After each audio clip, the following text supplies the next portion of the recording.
Welcome to XYPN Radio, where your host Alan Moore brings you into a community of fee-only financial planners who want to profitably and successfully serve Gen X and Gen Y clients. If you're ready to get the knowledge you need from leaders in your field, learn from forward-thinking advisors, and take action on your own goals, XYPN Radio is the show for you. Here's your host. Hello and welcome to this episode of XYPN Radio. I'm your host Alan Moore, and I'm excited to have XYPN member Lauryn Williams, founder of Worth Winning, on the show today. Lauryn is an Olympic athlete and the only American to have medaled in both summer and winter games. As her athletic career was coming to a close, she decided to pursue a career as a financial advisor, which was also due to her having hired 2 different advisors during her athletic career that were not very good at their job. After working in a couple of different firms, she launched her own practice back in March 2016 with the intention of working with professional athletes. She shared the struggles that she experienced, talking to her peers and helping them see her as a financial planner instead of just an athlete, which they had known her as before. She also discovered that many of the athletes simply didn't have the finances to support hiring an advisor in a way that would allow her to build a business. So she has pivoted a bit and is now doing some really in-depth student loan analysis and planning work in addition to working with athletes. We talked about the importance of being willing to pivot, but not moving on from the work you've done too quickly, as she was able to share a major accomplishment that has taken over 2 years to make happen. I appreciate Lauryn's willingness to come on the show and share the honest truth of the difficulties of starting a business, but also the recognition that there is light at the end of the tunnel, even if it doesn't always feel like it. Is bookkeeping a major pain point for you? If so, you're not alone. Many financial advisors hate bookkeeping, and guess what? They're often terrible at it too. Enter the Bean team at FA Bean Counters powered by XY Planning Network. Their free chart of accounts template will help you tackle one of the most basic but often incorrectly done bookkeeping tasks. Visit fabeancounters.com/XYPN to download the template and learn how to set up your chart of accounts like a pro. You can find any of the additional resources that we mentioned during the episode at xyplanningnetwork.com/196. Also, be sure to go to xyplanningnetwork.com/VIP to join our private group just for XYPN Radio listeners. It's the community of advisors we've all been looking for that's there to provide support when we need it the most. Best of all, it's free. I encourage you to check it out. Again, that's xyplanningnetwork.com/VIP. Without further ado, here's my interview with Lauryn. Hey, Lauryn, welcome to the show. Thanks so much for being on. I am so glad to finally be making my debut, Alan. You know, I think I tried to have you on a while ago, and you made the decision to not come on. Do you mind sharing a little bit about why that was? I just didn't feel like I was ready. I was in the midst of the muck, and I felt like I had to come on and tell a story of how wonderful and perfect and great everything was going. And I was like, I feel like an imposter. This is not going great at all. Everyone just thinks it is. And, I now realize that we're always on a journey. It's never perfect as entrepreneurs. And, it's okay to be in the midst of the muck and to share that with others so that they know they're not alone. Totally agree. And I appreciate you sharing that because, I tell people frequently when they push back and say, oh, no, I'm not ready. I'm not there yet. Anyone who makes the journey sound easy is full of it. The journey of entrepreneurship is always a challenge. I don't care what your background is, where you come from. Ultimately, it is hard. And yeah, I'm excited to hear some of your story and learn a little bit more about what you've been up to. Let's start with sort of career path. How did you initially get into financial planning? Is this what you thought you wanted to do with your career when you were in college? So how to tell my life story in 3 or 4 minutes. Let's see if we can do this. So I went to the University of Miami on a track and field scholarship, and I was really grateful for the opportunity to get a free education. I thought that was going to be the extent of my time at the University of Miami, if you will, get the education, get a job, move on with life. Well, my junior year of college, I ran the second fastest time in the world, won the college nationals, and it just happened to be the Olympic year. So I immediately needed to turn my focus from being a junior in college to being America's Olympic hopeful in the premier event, the 100 meters, and looking at sponsorships and all those different sorts of things. So I found myself kind of a deer in headlights. I was 20 years old, had no idea how to navigate that world. Now, hang on. Did you not know you were the second fastest person in the world? Did this just appear out of nowhere? It literally appeared out of nowhere. I was having a good season, but I was not having a great season until I got to the national championships and won them. And like I said, at that time, it was the first time, I think it might have been the first time I dipped under 11 seconds. So I think I ran 10:97 or something like that. And that's a pretty good time. And I said, it's early in the year. So a lot of the big time professional names hadn't run yet, but it immediately kind of separated me from the pack and people started to look at me. And one of the people that looked at me was Nike.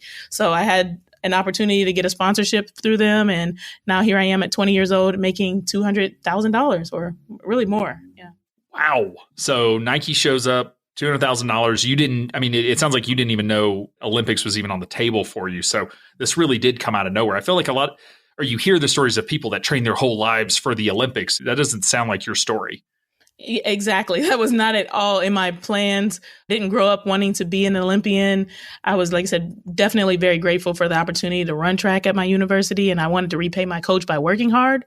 And that hard work really ended up paying off in a way that, like I said, was exponential to what I thought I could achieve, I guess. So Nike shows up with a check. Does that then disqualify you for NCAA so you couldn't run in college anymore?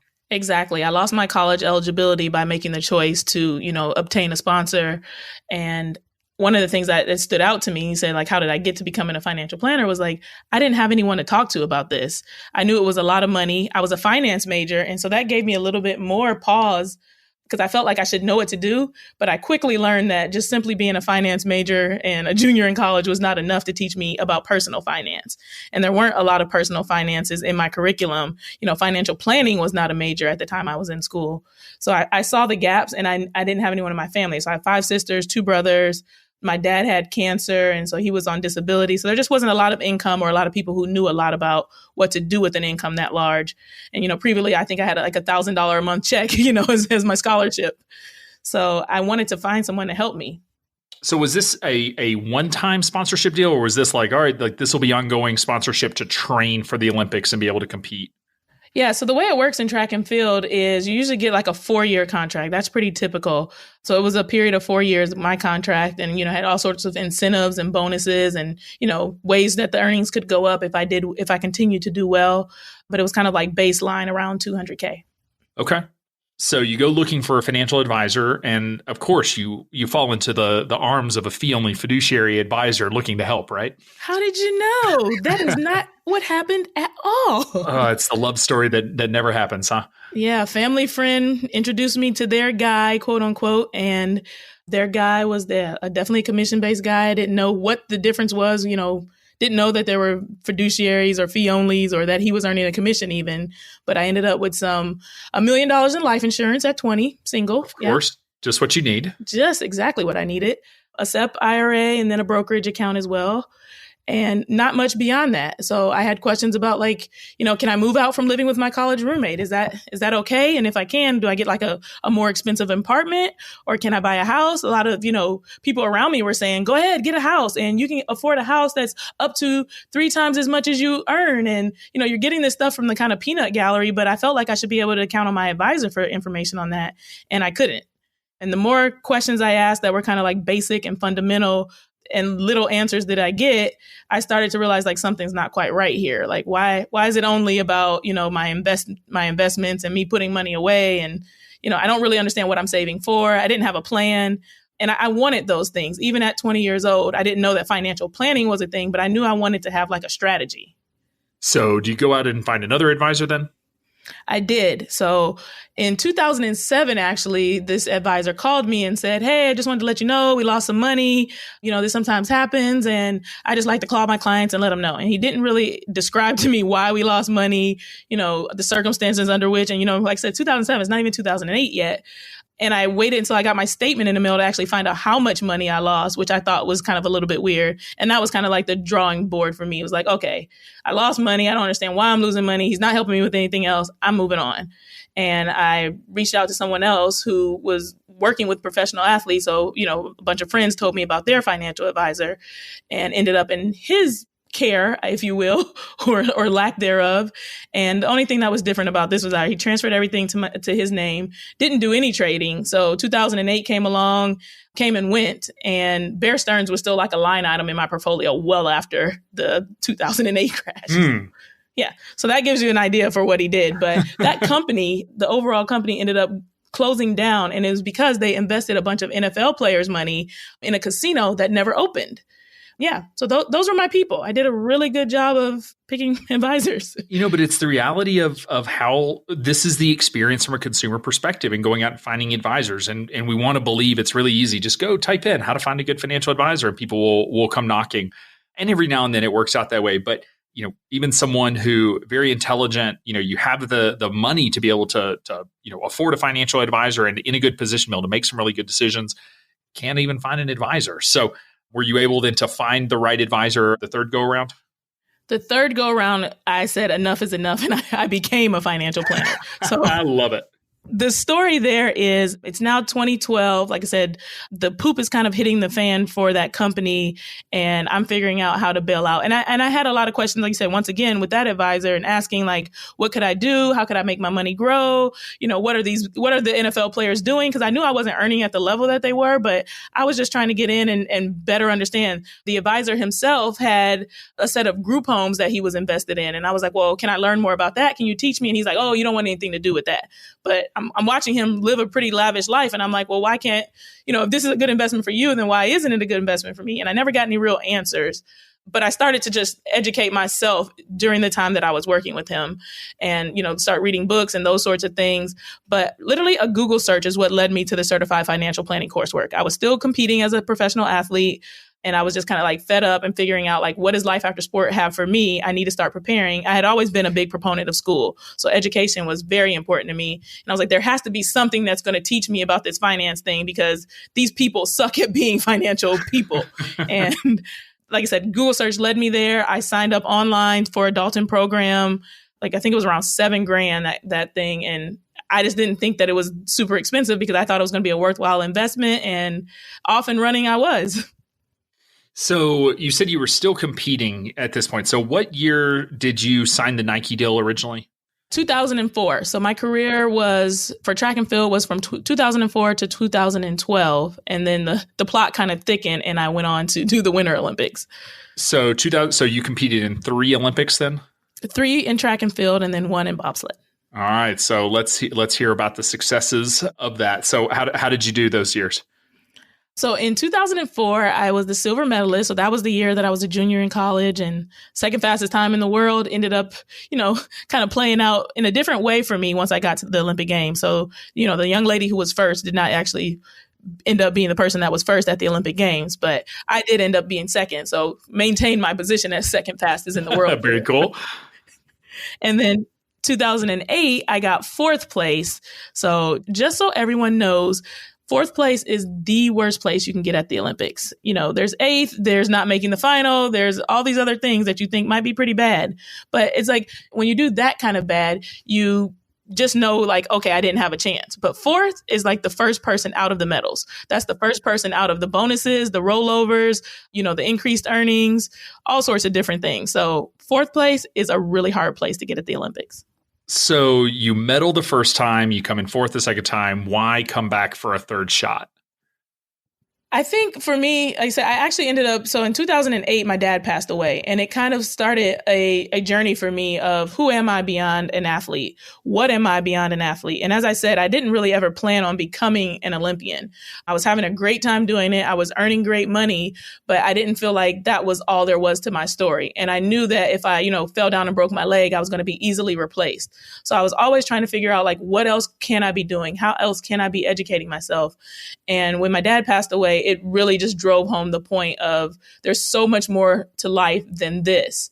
So what do I want out of life? And I ended up actually taking a year off shortly after he passed away, just to kind of like figure out what was life about, interview and talk to, all these different people that were centers of influence in my network. And, how did you get where you are? So I know like the owner of the Fontainebleau Hotel in Miami. And it's like, how do you become an owner of a hotel? And having those kind of conversations so that I could start thinking like, next level, what do I want to do? Because this is not the end of my story. So I took a little pause there and I came back, and the reason I decided to return in 2012 after taking that year off was because I felt like I hadn't finished this story yet. I still had a contract through 2013, and I felt like I needed to see that through to the end, honor my commitment, and also see, what other part of the journey life had for me. And it was like, I kind of knew that I was at the end of my time, that I might not be at the top of my game anymore, but it was still worth it to show up every day. And what ended up being the really cool thing about 2012 was being a part of the relay. So in 2008, 2004, we dropped the baton. We were expected to win. We were actually expected to break the world record in both situations, and we ended up with nothing. So in 2012, I learned a lot, or I showed the team a lot about good chemistry, about the importance of working together, and about like this idea of making a contribution to the team without it having to be you being the headliner of the team. And I think that was kind of like the big thing that I needed to do or return to sport for. I didn't know that at the time, but looking back on it, 2012 was really important to me for that reason. That is an amazing story. How did it go in 2012? In 2012, we won the gold medal and we broke the world record. The thing we should have done in 04 and 08. Hey, amazing. A lot of people don't take the opportunity to have a second chance, much less a third. I mean, that takes so much grit. I mean, it just takes so much to be able to come back from that type of what felt probably, I mean, just like the ultimate defeat, when it's not like, oh, maybe we shouldn't have been there at all. Like, you were supposed to win it all and not. That's such a huge accomplishment to be able to come back. Yeah, it was a really big deal for me. And in the moment, I had a lot of conflicted emotions. So the kind of backstory there is that I ran the preliminary round in 2012, but I did not run the final. And so I contributed to the team winning the gold medal. But initially I was like, I feel like a fraud. I didn't actually win. I didn't actually break the world record. I don't deserve this gold medal.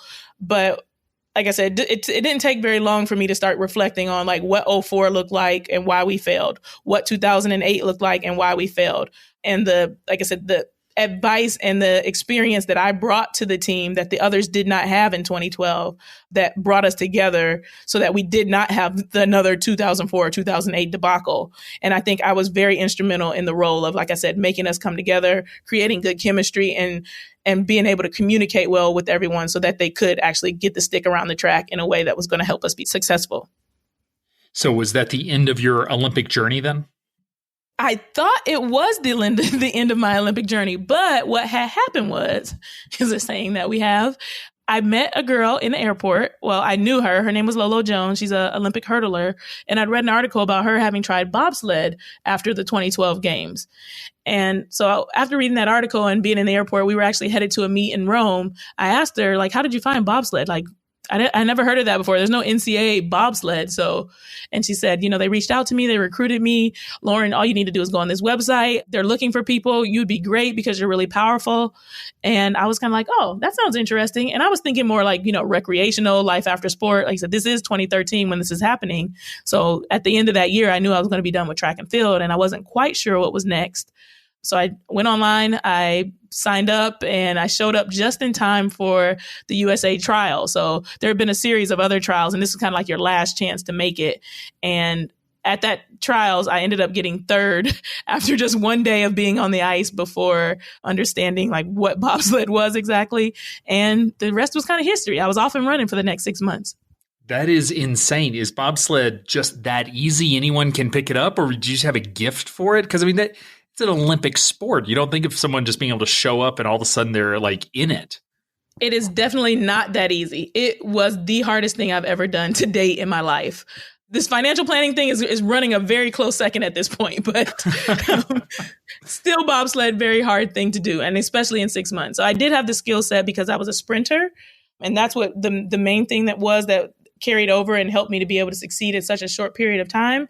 But like I said, when I was talking about like how important the journey was, that 2012 experience really set me up to succeed at bobsled, figuring out how to work with others, that it was not just about me, because track is a very individual sport. It's kind of, kill or be killed, stay in your lane, you're racing the clock sort of deal. Whereas bobsled, you're counting on someone else. And, as a brakeman, I'm counting on the driver to drive me down the track appropriately. And she's counting on me to be kind of the Flintstones engine that gets this thing going. So I really learned a lot in 2012. And that is what I used to have good chemistry with those girls as I came in kind of, a lot of them have been training for 4 years or some of them even 8 years. And then I show up and I've got 6 months and we got to figure out how to work together because every week there's 3 different drivers for the Team USA, but there's 9 different brakemen. So there's 9 of us trying out for what is going to end up being 3 slots. And we're rotating between the different sleds. And so you have to work together with one another because a sled is 400 pounds. So one person can't lift it up. 2 people cannot lift it up. There's usually 4 of us on a sled when we need to turn it over or put it on a truck or do all those different things. So it's that dynamic of working together, making sure that the team was taken care of, making sure that the drivers had what they need to succeed, because ultimately we as brakemen didn't have a chance if the drivers were not qualified. So working together despite competing was a really cool and weird dynamic that I had to navigate while participating in bobsled. So this is sort of coming to the close of your Olympic career. I'll ask you the question again. How did it go?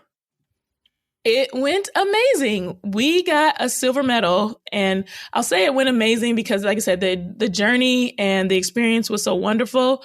But the kind of flip side of that and how I initially looked at it was we lost by 0.001. I think it was 0.01. I think it might have been 0.1, but either way, it was a very, very narrow margin. And we actually led for 3 of the 4 rounds. So we were the favorite headed into the very last round. We were the very last ones to go down the track. And we had just one little and it dropped us down to second place. And so that was really, really crushing initially. But like I said, once I kind of digested that and looked back on it, it's like Summer and Winter Olympics, never planned to do any of this. 3-time medalist and first American woman to medal in the Summer and Winter Olympics. Like, shut up and be grateful. And I remember when Lolo was doing it, that was the whole talk was, can someone medal in both? And I believe she got 4th on bobsled that year, if I'm remembering the story correctly. But yeah, you were the only American athlete to ever medal in both Winter and Summer Games. It's just an amazing accomplishment. Yeah, it was pretty unbelievable. Like I said, you never really know where life is going to take you. I'm kind of a big proponent of like when opportunity knocks, like, kick down the door. Like, don't just wait to like open it, slide it open. It's like, get excited about what's on the other side. And but kind of using that as my motivation or my motto has been really good for me in life. And like I said, it really helps me focus on the opportunities instead of the obstacles, anything I'm pursuing.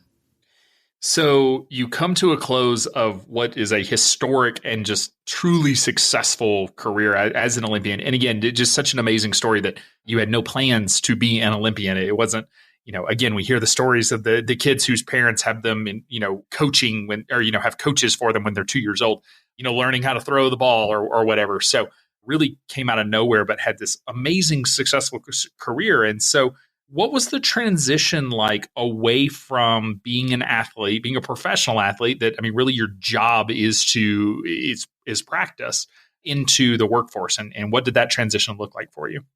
Oh my goodness. It was incredibly hard, Alan.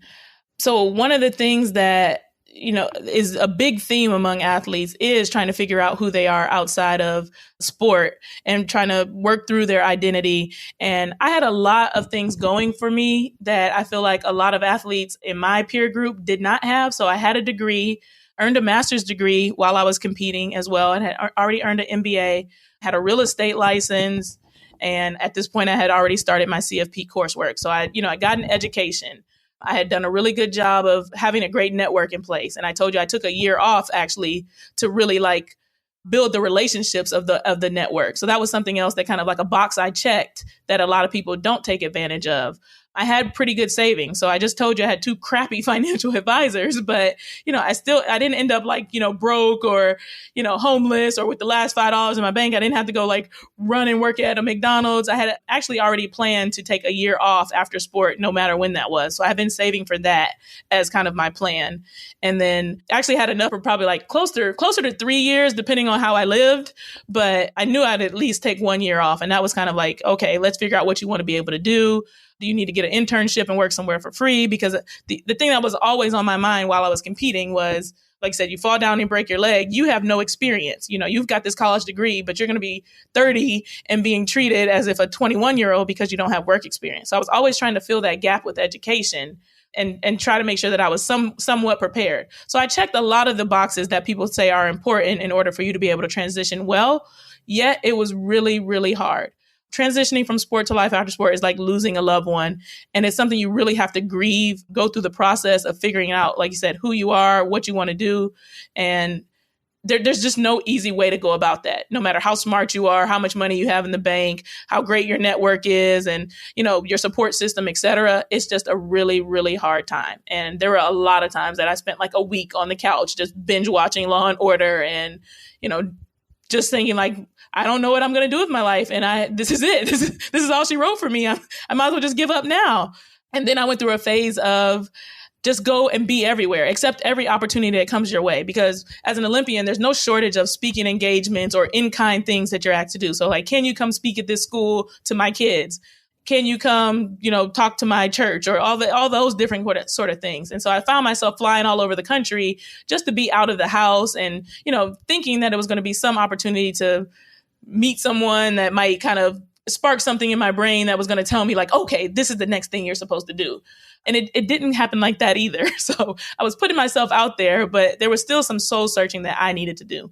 And so what it actually was for me, what it came down to was I'm either going to start a food truck or I'm going to go into this financial industry. And you see what I picked. So yeah, I'm kind of sad you didn't go with food truck in some way. No, why a food truck? Just out of curiosity. I love to cook. I absolutely love to cook. And part of my 2012 story is that I hired a chef that year, and she followed me all around. I had a really hard time after 2008, between 2008 and 2012 with my weight. And what I know now, like looking back on, is that, you know, my body was changing the same way it changes in puberty. You know, it changes at another part of your life, and you get like these childbearing hips that they talk about. And, you know, my body was just different. And so it was like, why am I, you know, sticking to my diet? And of course I work out for a living and I'm still gaining weight, and I'm having a hard time being as strong, and, you know, yada, yada, yada. So I hired this chef to make sure that I was able to reach my maximum potential from a nutrition standpoint. Because another thing that's really unique about me as an athlete is that I never used any supplements. So no multivitamin, no powders after practice. I just didn't believe in any of that. And I thought it was a very slippery slope between what a supplement is and what a performance enhancing drug is. Sure. And so that was just a personal decision that I made. But I said, I have my mom had a bakery at one point. My dad had a restaurant. So food has been something that's been around me all the time, something I've always enjoyed doing. But when I worked with that chef for the year, I took in everything that she was doing, and it just showed me so many opportunities around food. Because I think we think of like dieting and, you know, eating clean and it just being like a miserable experience, and all we worry about is what we can't have. And I never once like wanted a brownie with ice cream or whatever, because there were so many things that she was doing with food that didn't make me miss any of that. And I wanted to be able to provide that for others. So she's like a personal chef that like only works with individuals. But like, I was like, the world deserves to have something similar to what she does. So I'm going to do that. But then I realized like I was going to be chained to that. Like if I'm the one preparing the food, kind of the E-Myth style, like what's her name? Susie in the E-Myth, where she's like baking the pies and she's the only one that can do it. And then that's it. You got to hang up and then you got to do the books and da-da-da. And financial planning for me, I guess we'll get back to that part of the story. The thing I really was drawn to was the fact that like I could work from anywhere. And as an athlete, I really enjoyed traveling and I didn't want to be stuck in any one place. So finding virtual financial planning was a lot more appealing to me in the lifestyle that I wanted to create, life after sport, than the food truck. So you go in to be a financial planner. Did you go get a job as a financial planner, or did you immediately go start your own firm? All right, so we got to do a little rewind to bring this part of the story together. So 2012, preparing for the Olympic Games is when I started my CFP coursework. 2013, I was moving. So my husband was living in Philadelphia and I was living in Miami. And he took a job in Houston. So I followed him to Houston in preparation, like I said, for kind of life after sport. And while we were, talking and, getting ready for the transition, et cetera, he said, well, one of the things I need to do initially is find a financial planner. My mentor told me I need a NAPFA planner. Not really sure what that is, but, I trust them and I think that's going to be really important. And so I was like, well, I'm taking these financial planning courses, so let me find out what that is. So I Googled NAPFA, good old Google, getting my story here. Found out like that, CFP was a really big part of what they were doing. I was like, oh, okay, these people are, big on the CFP and I'm getting the CFP. And I was literally not any more educated than that. And so when we got to Houston, I actually was training in College Station because I still had one more year to compete. So I used the Find an Advisor button on NAPFA to find the 2 advisors that were NAPFA qualified there. I spent the day writing a resume because I didn't have one as a professional athlete, and said, I'm going to go get an internship at this place. And so I walked into Brio Financial and said, hey, I want to work here. And the receptionist was a little bit baffled. She's like, but we're not hiring right now. And I said, yeah, I noticed that online, but there's only 2 in this city, and I'm going to be back and forth. So the other one doesn't have as many CFPs as you guys do, and I'm studying for that. So yeah, I want to work here. And I really thought it was just going to be that easy. And she said, well, we require a cover letter before we take any applications. And as I said, we're not hiring. So I went home. I think she thought she was getting rid of me. Went home, got my cover letter, had to figure out what that was, Googled that, and returned and said, okay, I'm ready to work here. And they realized, like, this girl's insane. So, the owner came out and met me and started to listen to my story and was pretty intrigued and saw my passion. And I started a formal interview process. And I was hired at Brio Financial that was 2013, I think. Yeah. So I did a 6-month internship there, and it was night and day from what I received as a service from those 2 financial planners I was working with. And like I said, I was turned on to this world of fee only, and I got a better understanding of what it meant to be a CFP and why that was different. And like all these things were brand new to me because at this point, all I had was my book information and my online courses that I had been going through on my own. Nobody in the industry, I didn't know anyone in the industry. I didn't have any experience or anything like that. And it was just a game changer that people were providing this kind of service. And it got me really excited. But the thing was, they had a minimum of $1 million in assets. And I was like, so what about people who don't have $1 million? And I kept thinking about myself. So, I was making $200K, but then you got to take taxes out of that, living in Miami, the cost of living, And I was like, I wouldn't have been their client. And so what about me who makes a really good living? What about my friends that, don't make as much as me, but have financial questions? And that just got me to thinking, like, how can I use my CFP to be able to serve this group? So I moved to Dallas, and they actually took the liberty of introducing me to a lot of the NAPFA planners in Dallas. And I was kind of doing what I referred to as like informational interviews. I wasn't necessarily looking for a job. I was just looking to learn more. I still wanted to, get my CFP and all that first. And like I said, I was in that middle of the year off at that point. No, actually, this was bobsled. I was in the middle of bobsled at that point. But yeah, I just started to learn more, and I try to figure out, like I said, what does life have for me in this industry, and what are my options? And like a lot of those advisors, like I said, had the same minimum of $1 million. Some of them even had $2 million as a minimum. And they weren't interested in working with athletes. They said athletes are a headache, and we're not interested in working with people who don't have a lot of money. You can't make money off of people who don't have money. And all I saw was like people shutting down the thing that I was most passionate about. And it was like getting help for someone like me and getting help for people that are my age. And so initially I was like, okay, well, I'm going to start my own thing, but I got to figure out like how to work somewhere first. And so one of the introductions they made for me was to Katie Brewer, who's one of the founding members of XY. And it was, like I said, once again, that game-changing opportunity, because I saw Katie, who was around my age, working from her home, using her computer, serving young professionals. And I was like, this is exactly what I want to do. I want to be Katie when I grow up. So started working with Katie, really loved it. And she took me to the XY conference, the very first XY conference, as her employee. So I actually signed up for the conference and was denied because you guys were sold out. And Katie kind of like took the back door in and was like, no, this is my employee. I have to bring her to the conference. That's right. I remember that. So that's how I got into the first XY conference. And then another, like you said, kind of epiphany, life-changing thing. It was like, oh, I think there was 112 at that first conference. Like, there's other of us. There's multiple of us, I guess. It's not just me and Katie who want to do this thing. There's lots of young people that are trying to do it. Yeah, it's funny that my now wife, Mary, was denied the ability to come to XYPN's first ever conference in Charlotte as well.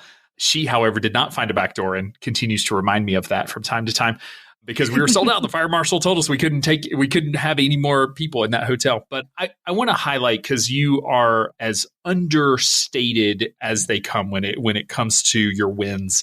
And I'll just say, like, for anyone who's listening, I hope what you're hearing is what just grit and perseverance does. To be able to show up out of the blue and ask for a job from a company that's not hiring, get turned away in as polite of a way as she could say, please don't come back. And then to come back, give them what they needed to be able to get a job. I mean, all of those things, people say, how do I get a job in financial planning? Well, jobs don't just like fall out of trees and hit you in the head.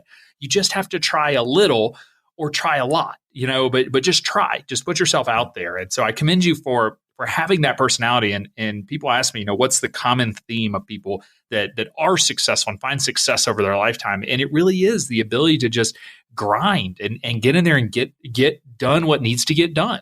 And I think you're a great example of that. So you work for Katie Brewer for a bit, and then fast forward to decide ultimately to launch your own firm. So when did you make that choice?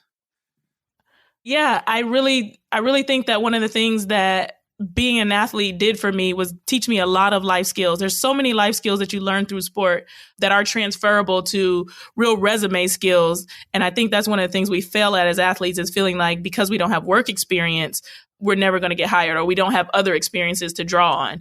And I think, like you said, that ability to persevere and to show up each and every time you get kicked in the face, each and every time you get told no, it comes from, like you said, you have a bad practice, but you show up the next day. You lose a race, but you still continue through the season. You don't just quit. And it's been the thing that I played on the most as I've started this company. And, I'm now 3 years in and, trying to figure things out, because I have been kicked in the face a lot as a financial planner, but I just keep going. So fast forward a little bit, or looking ahead, I guess, you decide to launch your own financial planning firm. What ultimately drove that decision? And what was sort of the time frame on that? So I went to the XY conference, and like I said, I realized that there were others like me and that you guys had an infrastructure in place to help me figure it all out. And I still didn't have my CFP at this point.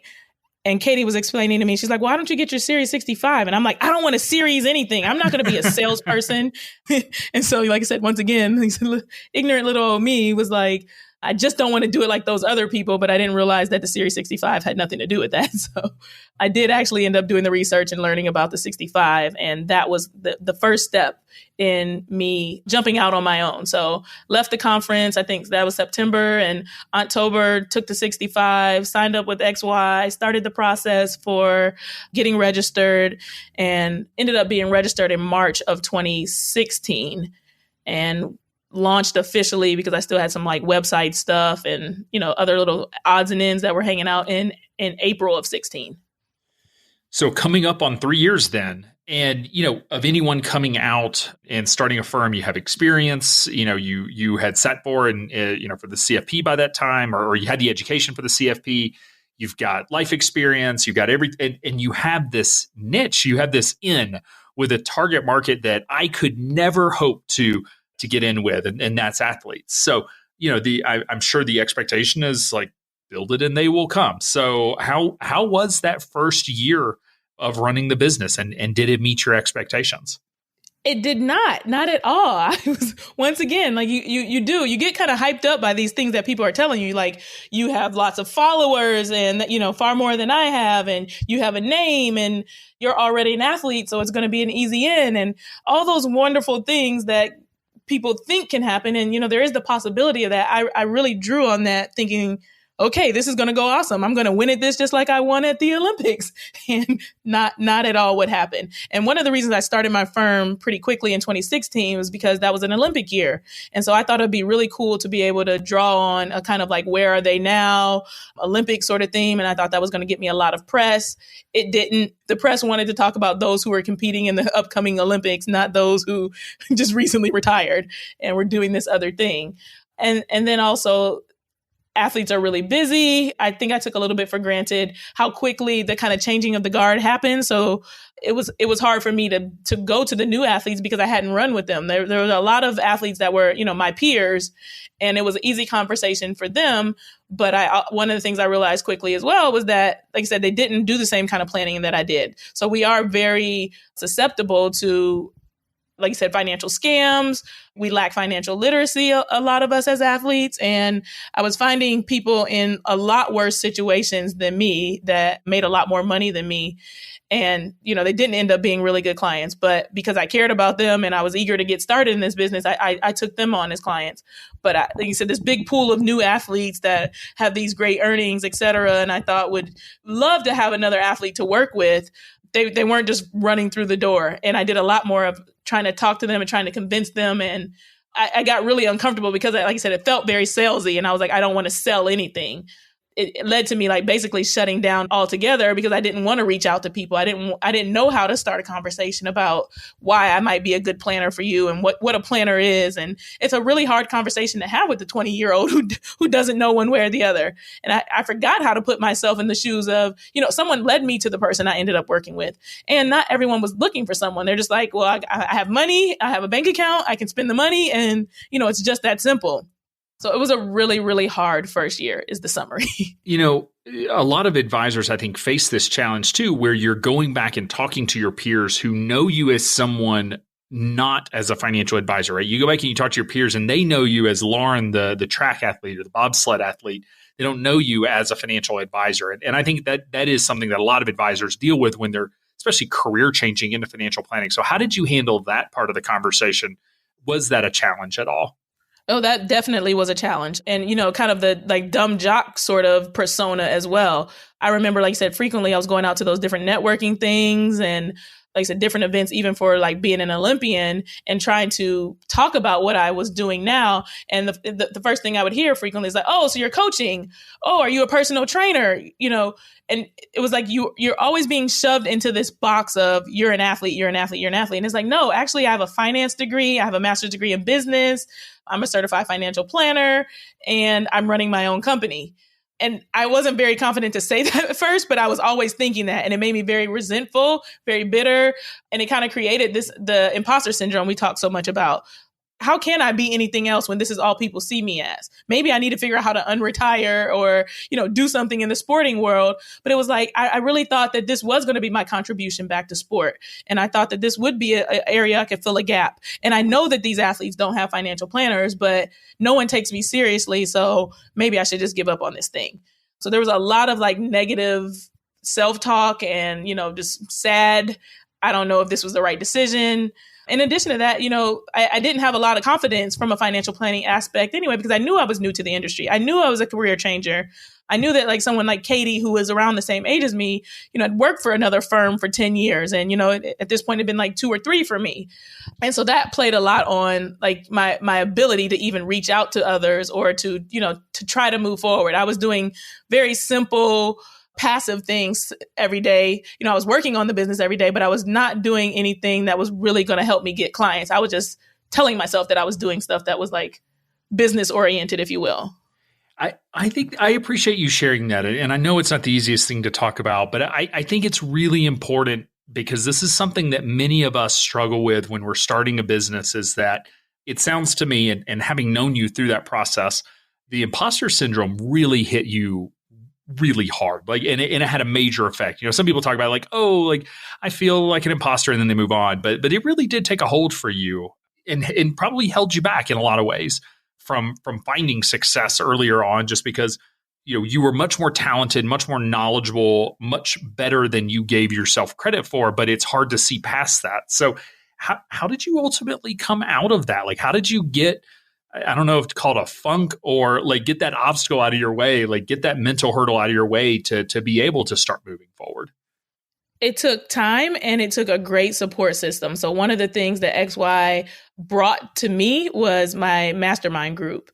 And so I think it was actually a little bit before I got registered. I know I got registered in March. So it's probably like January or February of 2016. I got asked to be a part of a mastermind group, and we're now a party of 8.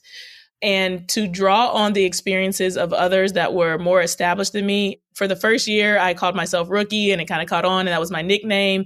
And then after year 1, I was referring to myself as Rookie, and they're like, Lauren, you're not a rookie anymore. You've done this, you've done that, you've done, and they were constantly reinforcing the things that I'd accomplished because I was always focused on, not being good enough. And they're just like, how are you an Olympian with, these medals and all this different stuff? And the idea is that, that I should have like the utmost confidence and, almost be arrogant. And here I am like shriveled in the corner, like, you guys are so much better than me. How am I ever going to figure this out? So the support of my mastermind group, in addition to building a network around Dallas, getting myself a mentor. So Bill Perryman is a great mentor to me, and he got introduced to me by another planner. I was at actually the Next Gen retreat. Yeah, the Next Gen gathering. next gen gathering, not exactly, and met a young man who said, I think you need to meet this guy. And I was like, why do I need to meet him? He's like, I don't know, but I just feel like you do. And I had breakfast with Bill. And like I said, that's, it's been a 2-year relationship. He's taken me through a G2 Leadership Institute, and we've just become really good. He's almost like a father to me. He's much more than a business mentor. And I really, really appreciate him, and someone who's established, who started from nothing in his business, who's very, very successful now, has a team of like 7 or 8 people. And it just really helps on those days that I'm like, I am a failure at life, to have someone to call on and say, hey guys, today sucked and this is why, and, have someone to root for you, and then have that mentor as well to say like, I went through the same thing and look where I ended up. So great support system in addition to time. It took a lot of time. And, I'm not going to say I don't struggle with that still some days. I'm still getting kicked in the face occasionally. And, I'm still not where I want to be from a business perspective. And I'm constantly pivoting to, I'm doing this thing now and I'm doing that thing now. And, I know we're really big on niche in niches, I say, in XY, but it's like I have 3 niches. And they're like, Lauryn, you can't have 3 niches. Like, that's not a thing. But I can't give up like any one thing that I'm passionate about. So I'm building something that's authentic to me. And I realize like how important it is to stop trying to fit in the box of what everyone else is doing. Because like I said, having those mastermind members to draw on, I always get new ideas. I'm always getting new information. I'm always getting what's working for them. And I did a lot of like copycatting. And what I realized was that, I can't beat any of them. I can't copy what they're doing. I have to do my own thing. And so I can take their ideas and make them my own. And, it's completely fine. But ultimately, I need to decide what is going to be that thing that rings true for me. What is my message? What is my brand? What is my area of expertise that I'm passionate about?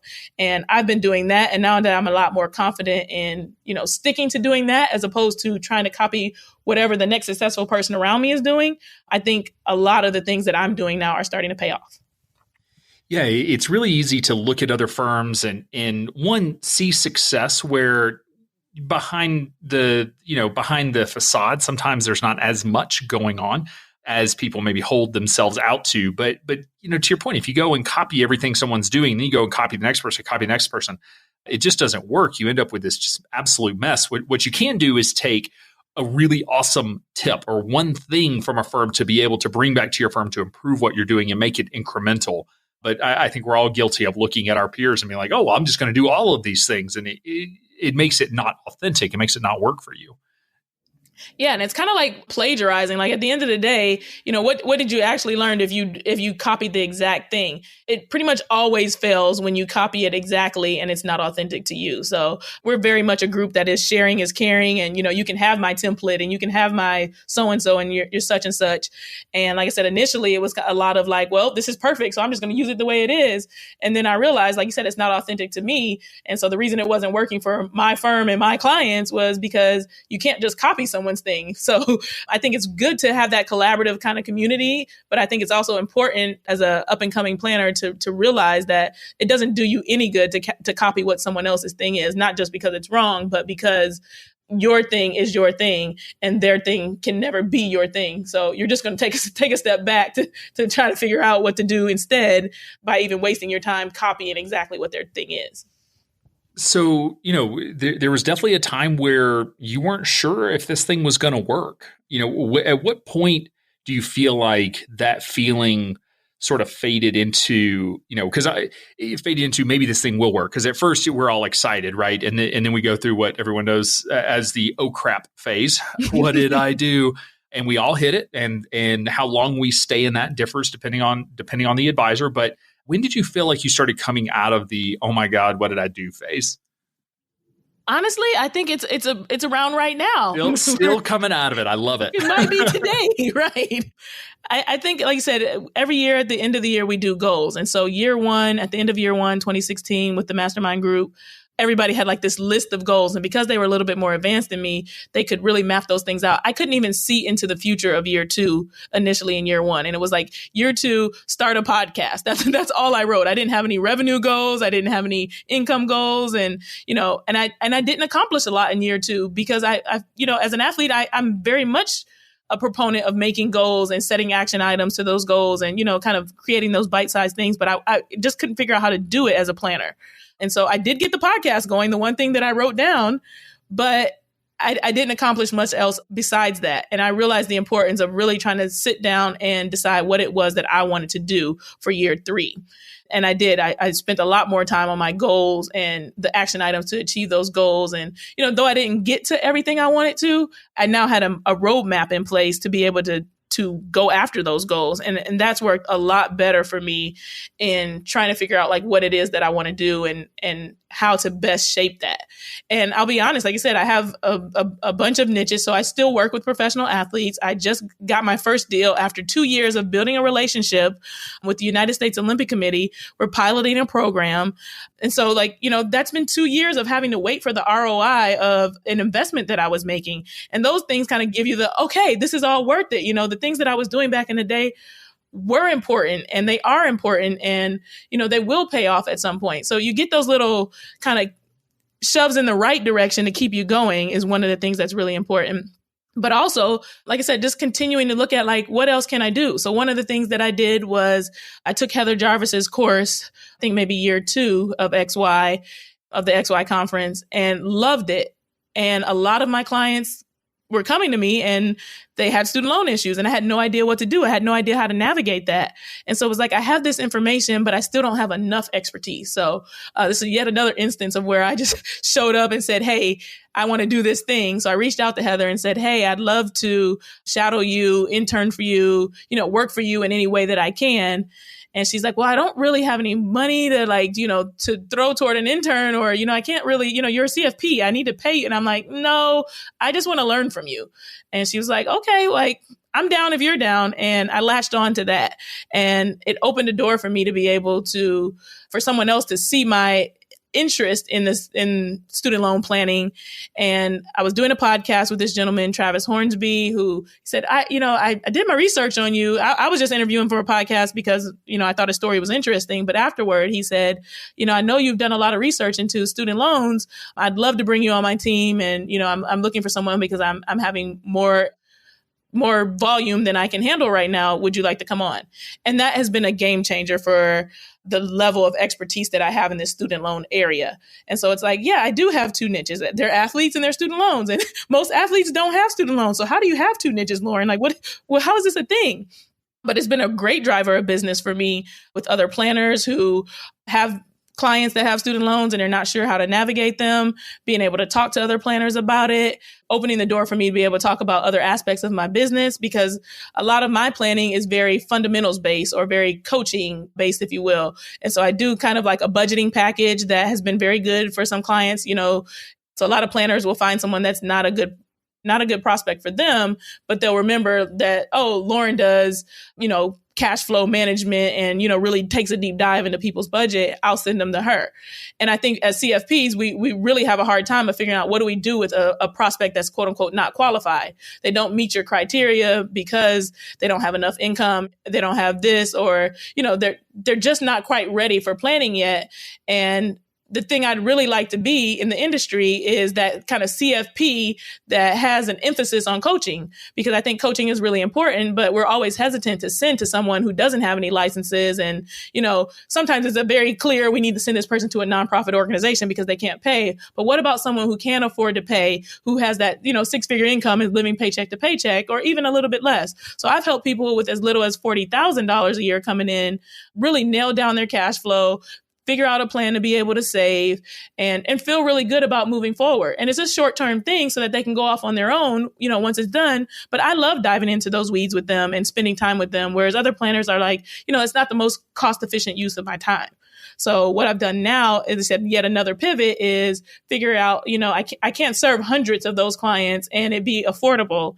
And now I'm building a course, and the course is going to come with this interaction with the planner. So it's okay, you do the course, which takes a little bit off my plate, but you still get that one-on-one advice. And I think that's one of the things that we as RIAs and CFPs and financial planners find near and dear to our heart. We don't want to sell a product and just push it out to people. We value the interaction of providing advice, but there's got to be a way to be able to provide the advice to this larger group of people who can't afford ongoing long planning. And I'm really dedicated to being able to do that. So I know that was a really long answer to my 3 niches, but it was. There was so much in there that I want to be sure we touch on. One is, again, I was one that when you were coming out of the gate, I'm just like, all right, like she's just going to get 100 clients, not in her first 6 months and not even know what to do with herself.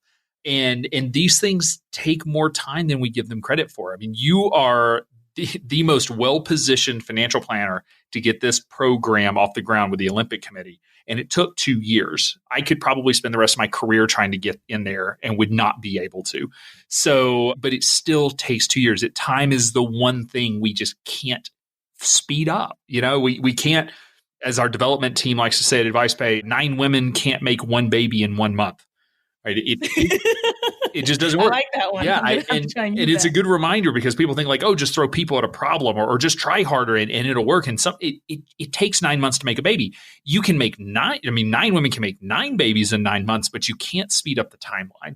And time is one of those things that ultimately we just have to give ourselves. And it's the hardest thing because we don't always have the patience. You could have 12 months in and like, forget this, it's never going to happen. If it was going to happen, it already would have, so I'm done.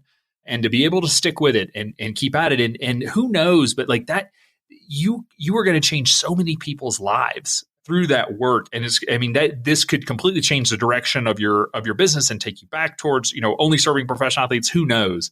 But it never would have happened if you had just been like, well, it's not really working, so we'll move on. But also in the same breath, don't be afraid to pivot, right? You don't stop what you're doing. You got to keep moving forward. But don't be afraid to make some changes, to see what works. Don't get stuck on, well, this is the way I have to operate. Like I'm only ever allowed to work with Olympic athletes because that's who I said I was going to work with to begin with. It's okay to learn and develop new passions. And so you have to balance those two. We can't pivot so fast that we drop the ball. But as long as we can keep some of those things, some of those irons in the fire, if you will. Sorry, I like 14 cliches in one paragraph. Keep those irons in the fire, but it's okay to keep adding a few to see what's really going to work. So I think it's extremely important to note that. And finally, wrapping that all back around is that you're still focused on serving the people that you want to serve. No, it's not only professional athletes, but it's these clients that want and need access to real financial planning that weren't able to get access to you or to other advisors underneath the $1 million minimum AUM model. And so ultimately, it's still going towards this helping the people that you wanted to be able to help. And doing so in a really scaled way that's going to be able to help a lot of people, which is awesome.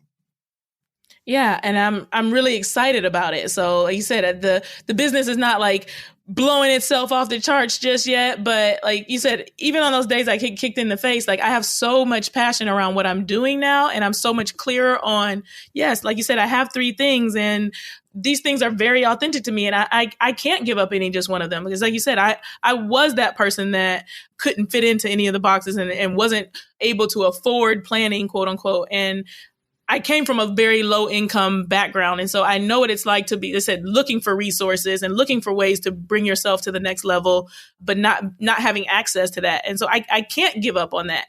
And then I've watched people struggle and my friends really, really be upset about this, student loans. Like I can't have a baby. I can't buy a house. We're not getting married. And, all these different things that slow you down. And it's like, I can be those 3 things to these three different groups, and I can do them well.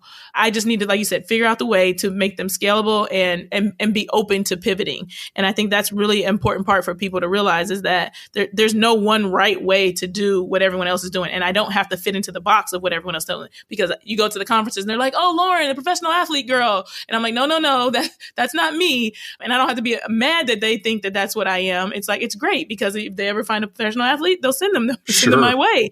But it's okay to explain, like, and this is the other things that I'm doing as well. And these are, wonderful and great. And I'm excited about them. Yeah. And I know that Michael and I both are guilty of giving, we're asked to give advice. And so the advice that we give is generally generalized. And so therefore it's not always applicable. And yes, are we fans of niches? Of course we are. We believe it's the best way to build a business. That being said, you're in a position where you have the flexibility to be able to pivot, to work with several different client bases, and possibly build up the business to a point where you say, okay, I'm kind of done growing and I want to work with these clients. And I love these clients. And that's awesome.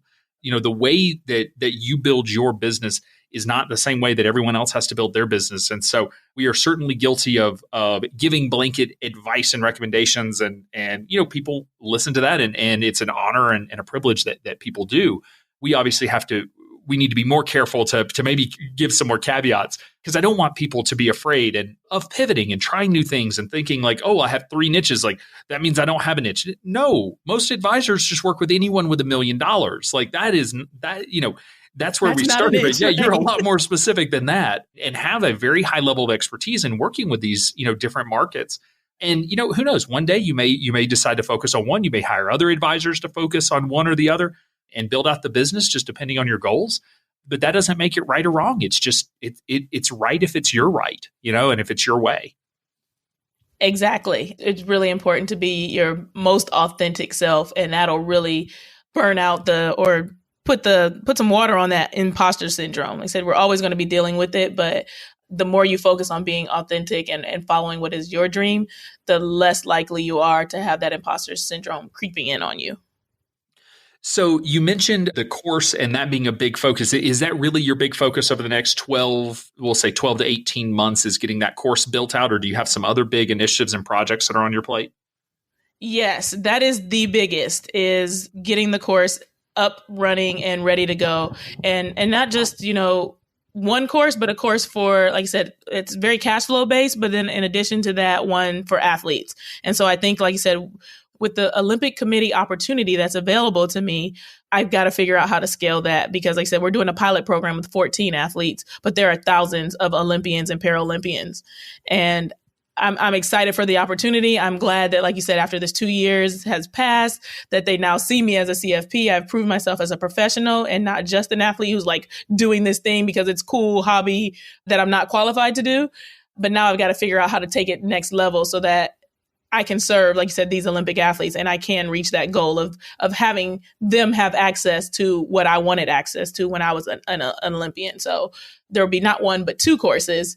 And I'm pretty much done with the first one. Like I said, I think it was really important for me from the cash flow perspective, because I was doing 8 meetings at $750 and realizing that it's not going to be sustainable. What my business coach actually said to me, Lauren, okay, like she kind of had this look on her face, like you sound like you're crazy for having this as an offering at all. And so she kind of said, so let's say we get you 100 clients. Would that be great? And I was like, yeah, that'd be wonderful.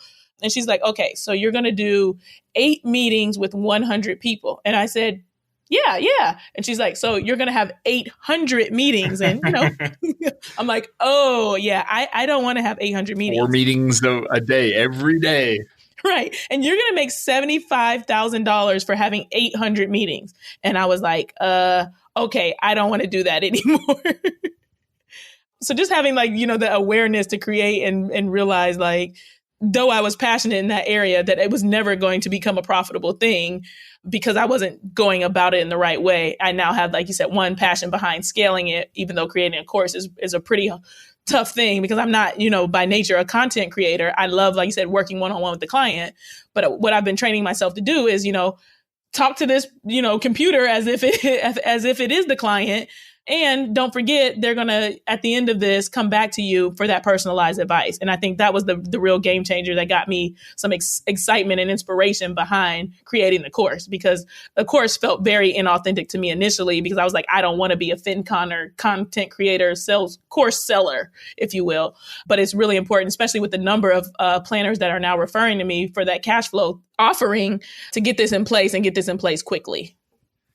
Yeah, and one thing I did want to note was the really cool thing about the work you're going to be doing with the Olympic Committee and with this pilot program is that you'll now be a trusted voice, that when the not so good advisors show up, the advisors with the advisor title show up, you'll be in a position to be able to help them make good decisions about, not allowing them access to the athletes and things like that, and really be in that position of trust to be able to help a lot of people that you're not even necessarily working with, which is awesome. So yeah, it was really cool actually having that conversation with the gentleman I'm working with, because, they have an advisor that comes in for the actual employees of the Olympic Committee. And he was, he's like, yeah, we got this guy and he does it. And I'm just like, does he do this?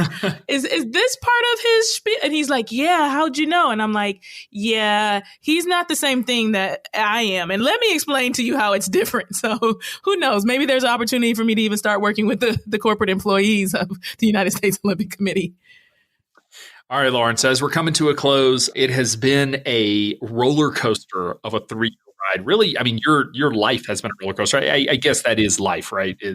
But it sounds like it's been exciting and fun. But, the starting the business has been a challenge, but things are starting to look up. So, if you look back over the last 3 years of running your business, if there's one piece of advice that you wish you could go back and give your younger self, that one thing that you know now that you wish you knew then, what do you think that piece of advice would be? Have confidence in yourself and don't underestimate the importance of a good team around you. I definitely would not have made it to the 3-year point without my mastermind group, without, like I said, the support group that I've built. And especially as a career changer, it was very, very important for me to be able to draw on the knowledge of others, to be able to provide great service to my clients. And that was the thing that was most important to me. And I had a lot of days where I felt like, maybe I bit off more than I can chew. I want to help these people, but I don't know the best way to do these ESPPs. And, maybe I shouldn't have taken them as clients because they've got ESPPs or, all those different things that kind of crept in and made me feel like I couldn't. My advice to you is to know that you can have confidence in yourself and really draw on that, like you said, that integrity and your belief in why you got into this in the first place. Every time you're feeling low, feeling down, and then draw on your support net group, your support network. So that's not one piece of advice. It's two. It's have confidence and have a great support team. I love it. Well, Lauryn, thank you so very much for taking the time to come on the show and share the raw, unfiltered reality of what it is to start a business and the challenges that we will all face in doing so, but also that there is light at the end of the tunnel. And I'm so excited that you now have that, and looking forward to seeing this pilot get launched and be successful. So thank you so much. Thank you, Alan. It was wonderful being on. Is bookkeeping a major pain point for you? If so, you're not alone. Many financial advisors hate bookkeeping, and guess what? They're often terrible at it too. Enter the Bean team at FA Bean Counters, powered by XY Planning Network. Their free chart of accounts template will help you tackle one of the most basic but often incorrectly done bookkeeping tasks. Visit fabeancounters.com/XYPN radio to download the template and learn how to set up your chart of accounts like a pro. Be sure to join our VIP community at xyplanningnetwork.com/VIP. Hang out with other XYPN radio listeners, ask questions for future mailbag episodes with myself and Kitsis, and to finally find a community of like-minded financial advisors. Thanks so much for joining me today. We'll see you next time. You're not alone, and you're not crazy. It's scary starting, building, and growing your own financial planning firm. And that's why we put together a free private community just for you, the Cutting Edge Financial Planner. Go to xyplanningnetwork.com/VIP or text XYPN Radio to 33344 and join a network of thousands ready to change the lives of Gen X and Gen Y clients.